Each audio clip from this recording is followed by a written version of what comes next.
तो बच्चों आज हम लोग पढ़ेंगे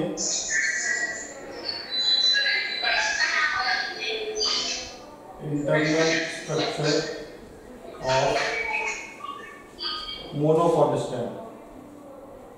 internal structure of monocotyledonous stem. Monocotyledonous stem internal structure किसका पढ़ेंगे? मोनोकॉटिलिडनस स्टेम का स्ट्रक्चर पढ़ेंगे हम लोग, ठीक है।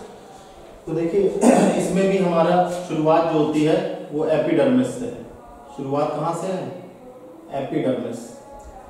एपिडर्मिस के बारे में मैंने बताया था कि epidermis outer most single celled thick layer है। एपिडर्मिस की अगर बात करें तो outer most single celled thick layer है, इसको हम लोग कहते हैं एपिडर्मिस। मगर यहाँ पे एक जो सबसे इंपॉर्टेंट बात देखने को मिलती है कि यहाँ पर आपका मल्टी सेलुलर हेयर्स एब्सेंट होते हैं। अगर आप डाइकॉट स्टेम की बात करें तो डाइकॉट स्टेम में आपको शूट हेयर या ट्राइकॉम देखने को मिल रहा था, मगर यहाँ पे मल्टी सेलुलर हेयर की अगर हम बात करें तो ये मल्टी सेलुलर हेयर एब्सेंट रहता है, ठीक। सेकंड पॉइंट आपका आता है हाइपोडर्मिस। हाइपोडर्मिस जो है एपिडर्मिस से लगा हुआ निचला हिस्सा है और ये आपका स्क्लेरेन्काइमा से बनता है। अभी इसका हम लोग अगली स्लाइड में डायग्राम भी बनाएंगे, पहले इसके बारे में थोड़ा सा इंट्रोडक्शन पढ़ लेते हैं। तो हाइपोडर्मिस जो है ये स्क्लेरेन्काइमेटस सेल्स के द्वारा बना होता है। स्क्लेरेन्काइमा जो है आपको मैंने 3 प्रकार के टिश्यूज बताए थे, पैरेन्काइमा, कोलेन्काइमा और स्क्लेरेन्काइमा। तो स्क्लेरेन्काइमा से बना होता है हमारा हाइपोडर्मिस। अब बात आ रही है हाइपोडर्मिस की, तो एपिडर्मिस से जस्ट आपका बिलो पार्ट है हाइपोडर्मिस। और सबसे खास बात इसमें ये है कि ये आपका 2 से 3 लेयर थिक होता है। वहीं पे अभी आपने देखा था कि एपिडर्मिस जो था वो outer most single celled thick layer है, मगर यहाँ पे जब आप देखेंगे हाइपोडर्मिस की तरफ बढ़ेंगे तो यहाँ पे ये 2 से 3 लेयर थिक है, ठीक। तो मोनोकॉट स्टेम की अगर बात की जाए तो मोनोकॉट स्टेम में रिजिडिटी काफी अच्छी देखने को मिलती है हाइपोडर्मिस की वजह से। Rigidity is found due to hypodermis,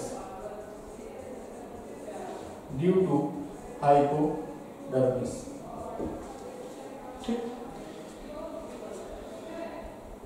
वहीं पे अगर आप डाइकॉट स्टेम की बात करें तो डाइकॉट स्टेम में इलास्टिसिटी ज्यादा होती है, whereas in dicot stem elasticity is more। Elasticity काफी अधिक देखने को मिलती है, इलास्टिसिटी इज मोर, ठीक।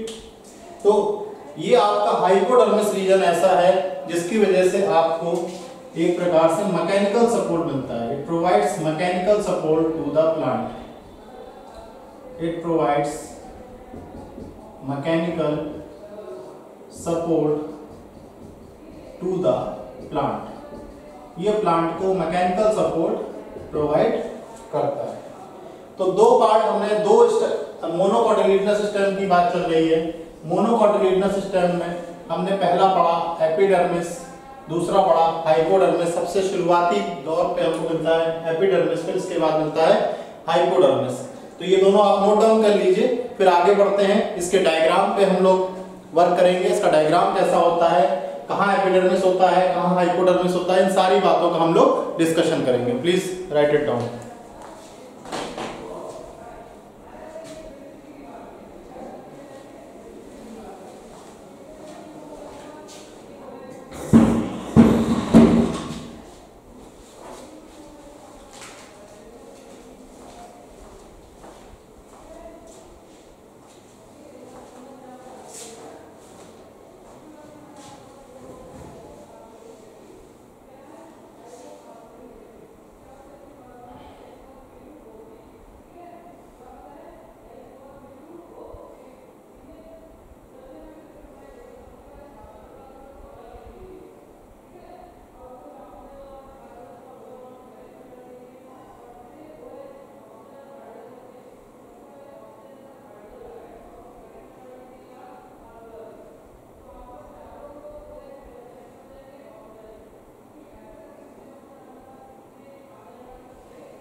तो देखिए अब तीसरे नंबर पे हम लोग पढ़ेंगे ग्राउंड टिश्यू।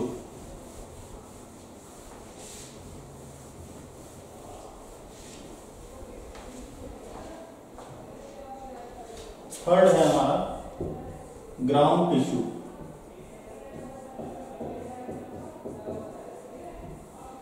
देखिए ग्राउंड टिश्यू की अगर बात की जाए तो ये लार्ज है, काफी लार्ज टिश्यू है, कॉन्स्पिशियस है और पैरेनकाइमेटस है, पैरेनकाइमेटस टिश्यू है।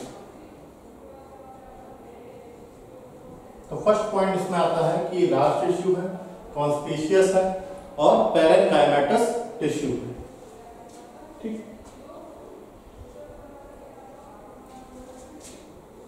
ग्राउंड टिश्यू यहां पे आपका डिफरेंशिएटेड नहीं है, डिफरेंशिएटेड नहीं है। किन चीजों में डिफरेंशिएटेड नहीं है? जनरल कॉर्टेक्स, फिर मेडुलरी रेस,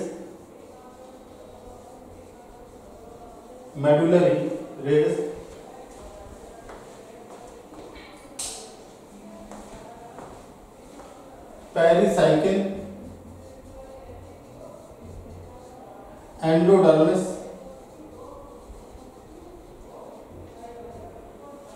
इन 4-5 एनाटॉमिकल पार्ट्स में हमारा ग्राउंड टिश्यू बिल्कुल भी डिफरेंशिएटेड नहीं है। ठीक, साथ ही साथ आपका जो मोनोकॉट स्टेम है, मेरा कहने का मतलब यह है कि जो मोनोकॉटिलिडनस स्टेम है ये आपका बिल्कुल भी डिफरेंशिएटेड नहीं है। There is no differentiation of ground tissue.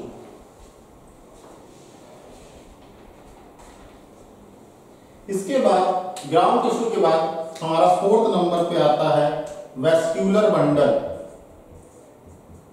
Vascular bundle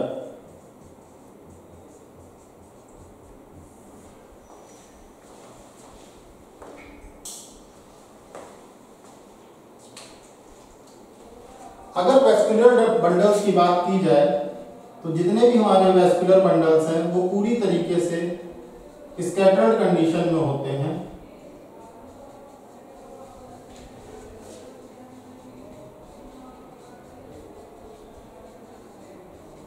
और ये वेस्क्यूलर बंडल की कंडीशन आपको ग्राउंड टिश्यू के ऊपर देखने को मिलती है।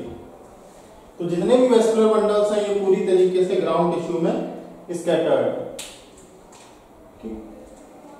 जो वेस्क्यूलर बंडल सेंटर की तरफ होंगे, टूवर्ड्स द सेंटर होंगे, वो वेस्क्यूलर बंडल काफी ज्यादा लार्ज होंगे। लार्ज होने के साथ साथ इनकी संख्या भी काफी कम होगी, लेस इन नंबर। ठीक, और जो वेस्क्यूलर बंडल आपके पेरिफेरी की तरफ होंगे, टूवर्ड्स द पेरिफेरी, वो वेस्क्यूलर बंडल आपके स्मॉल होंगे और मोर इन नंबर होंगे, मोर इन नंबर होंगे। अगर वेस्क्यूलर बंडल की बात की जाए तो वेस्क्यूलर बंडल यहाँ पे कॉन्जॉइंट है और कोलेट्रल है, कॉन्जॉइंट है और कोलेट्रल है। इसके साथ ही साथ वेस्क्यूलर बंडल यहाँ पे क्लोज टाइप होता है।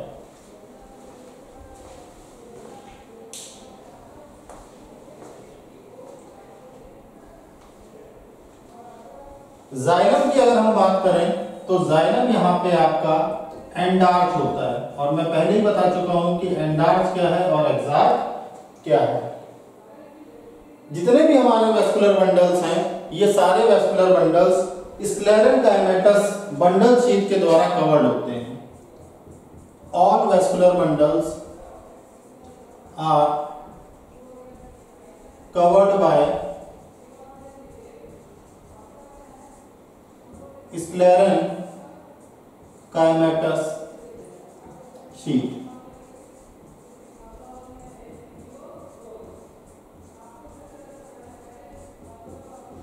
जितने भी वेस्कुलर बंडल हैं ये सभी आपके स्क्लेरेनकाइमेटस शीट के द्वारा कवर्ड होते हैं। इसीलिए इन वेस्कुलर बंडल्स को हम फाइब्रस वेस्कुलर बंडल के नाम से भी जानते हैं, also known as fibrous vascular bundle.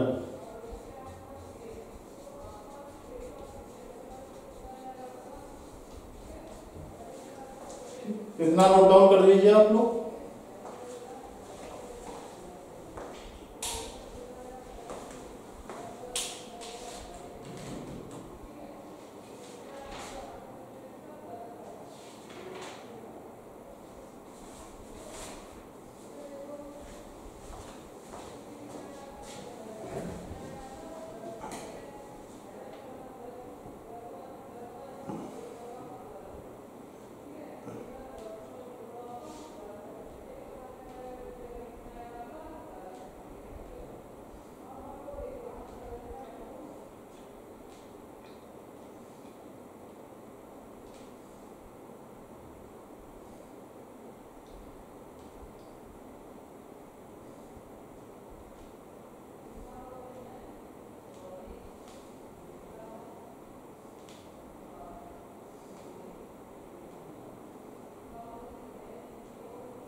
लिख लिया आप लोगों ने?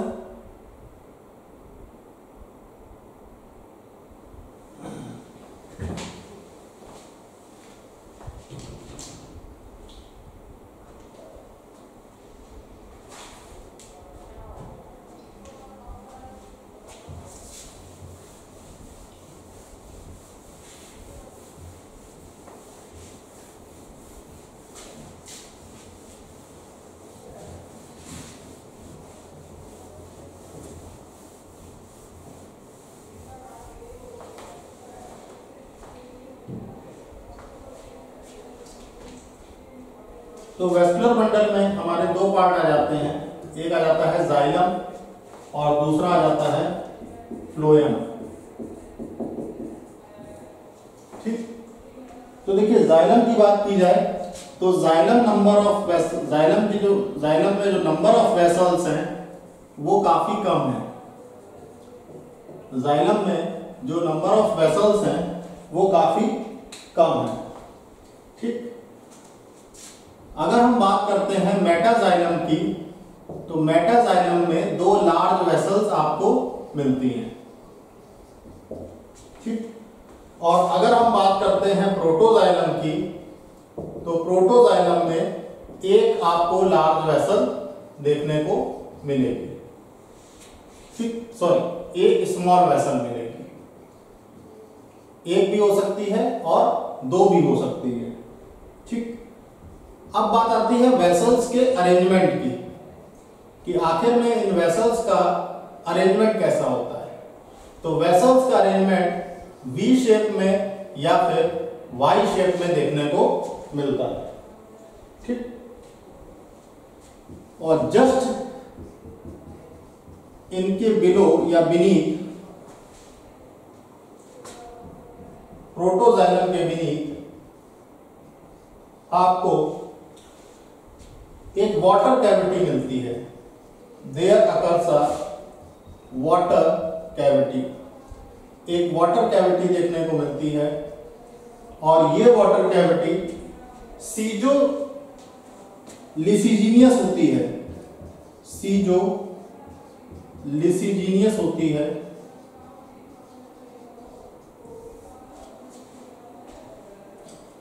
ठीक, इसका जो ओरिजिन होता है ये सीजो लिसिजीनियस होती है। बाय ओरिजिन अगर हम बात करें तो ये सीजो लिसिजीनियस होती है।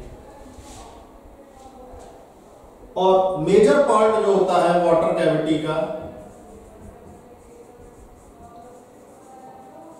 मेजर पार्ट की बात करें, मेजर पार्ट जो वाटर कैविटी का है वो आपका लिसिजीनियस है, लिसिजीनियस है।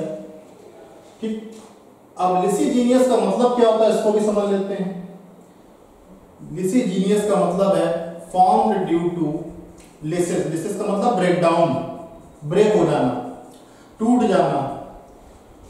प्रोटोजाइलम एलिमेंट्स के लिसिस होने की वजह से जो लेयर बनती है, जो कैविटी बनती है, उसको कहते हैं लिसिजीनियस। ठीक, अब बात आती है हमारे फ्लोएम की। तो फ्लोएम में आपको दो चीजें मिलेंगी, एक आपको सीव ट्यूब एलिमेंट्स मिलेंगे और दूसरा कंपेनियन सेल्स मिलेंगे। सीव ट्यूब एलिमेंट्स मिलेंगे और कंपेनियन सेल्स मिलेंगे। यहां पे आपका फ्लोएम पैरेन्काइमा एब्सेंट है। फ्लोएम पैरेन्काइमा की अगर हम बात करें तो फ्लोएम पैरेन्काइमा यहाँ पे पूरी तरीके से एब्सेंट है। तो इसी के साथ हमारा मोनोकॉट स्टेम का जो भी इंटरनल एनाटॉमिकल डिटेल था वो खत्म होता है। अब हम यहाँ पे एक आउटलाइन डायग्राम बनाएंगे जिसके माध्यम से हम ये समझेंगे कि किस प्रकार से हमारा फ्लोएम पैरेन्काइमा मोनोकॉट स्टेम का इंटरनल स्ट्रक्चर होता है। तो देखिए जो आउटर लाइन आपको दिख रही है इसको हम कहते हैं epidermis. This is known as epidermis. और इसी के पैरेलल सर्कुलर जो लाइन चल रही है इसको हम कहते हैं hypodermis. This is known as hypodermis.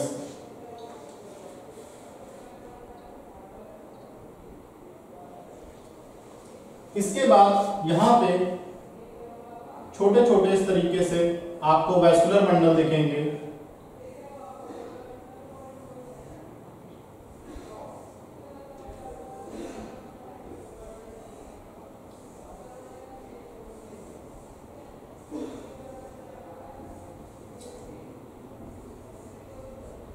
ये हैं आपके vascular bundles, vascular bundles.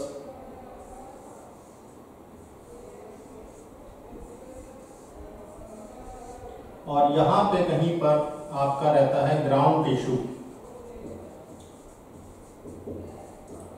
Ground tissue. तो ये आपके वैस्कुलर बंडल्स हैं।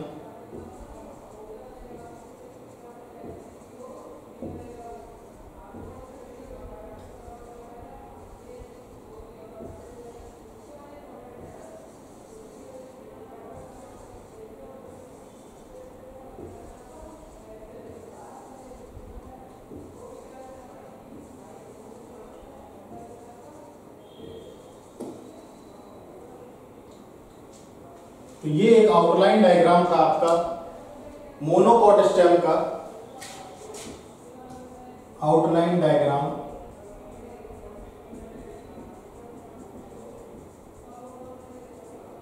मोनोकॉट स्टेम, ठीक, इसको नोट डाउन कर लीजिए।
तो हम लोग नया टॉपिक स्टार्ट कर रहे हैं, इंटरनल स्ट्रक्चर ऑफ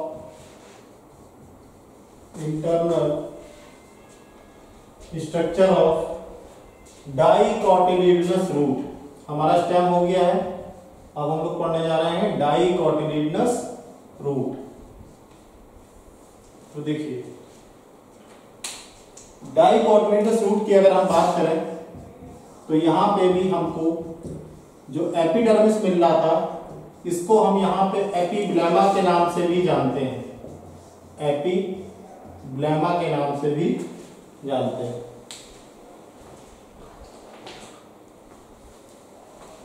ठीक, तो ये आपका कैसा है, यूनिसीरिएट है। बच्चों यूनिसीरिएट का मतलब होता है सिंगल लेयर्ड। यूनिसीरिएट का मतलब है सिंगल लेयर। ठीक, दूसरी बात, ये आपकी आउटर मोस्ट लेयर है, आउटर मोस्ट लेयर है।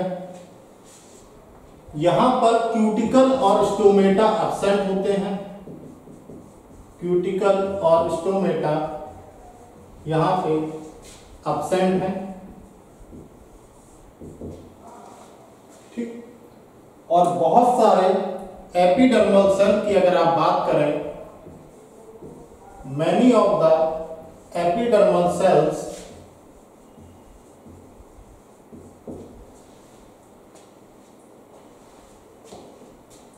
बहुत सारे एपिडर्मल सेल्स की अगर आप बात करें तो वो यूनिसेलुलर रूट हेयर के फॉर्म में प्रकट हो जाते हैं, प्रोट्रूड हो जाते हैं in the form of unicellular root hair, unicellular root hair.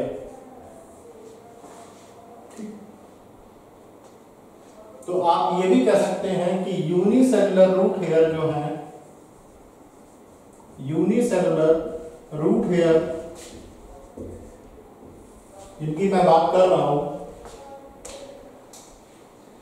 इनका फॉर्मेशन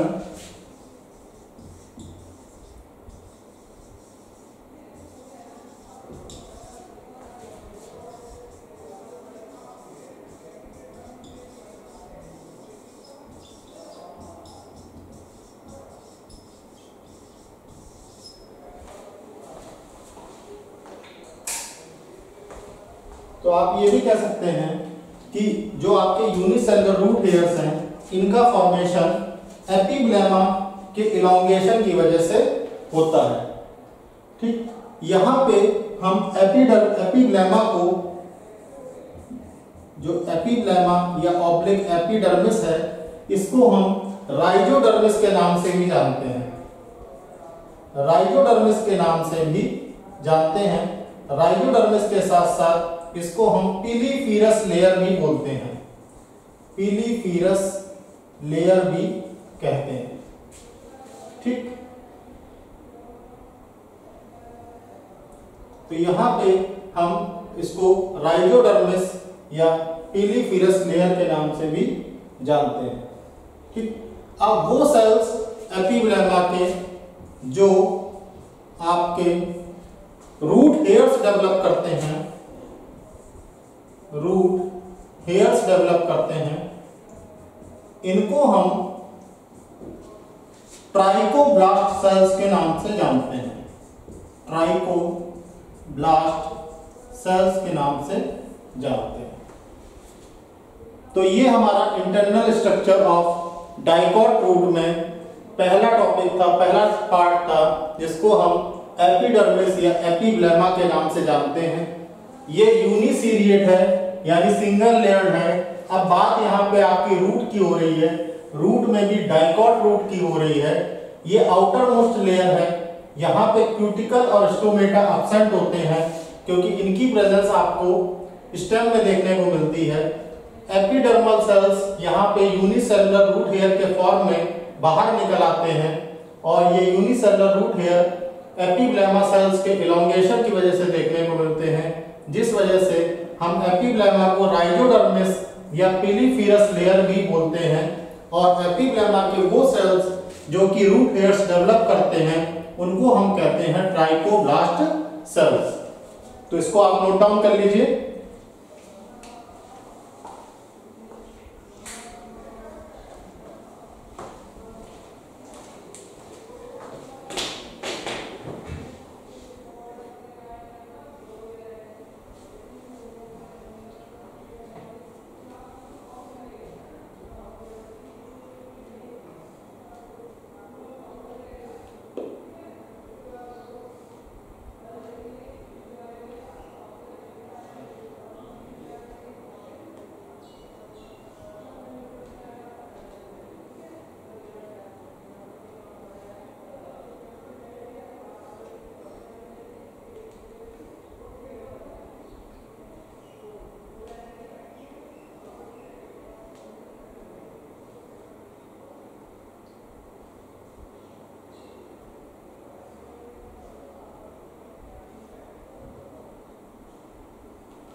हो गया क्लास आपका।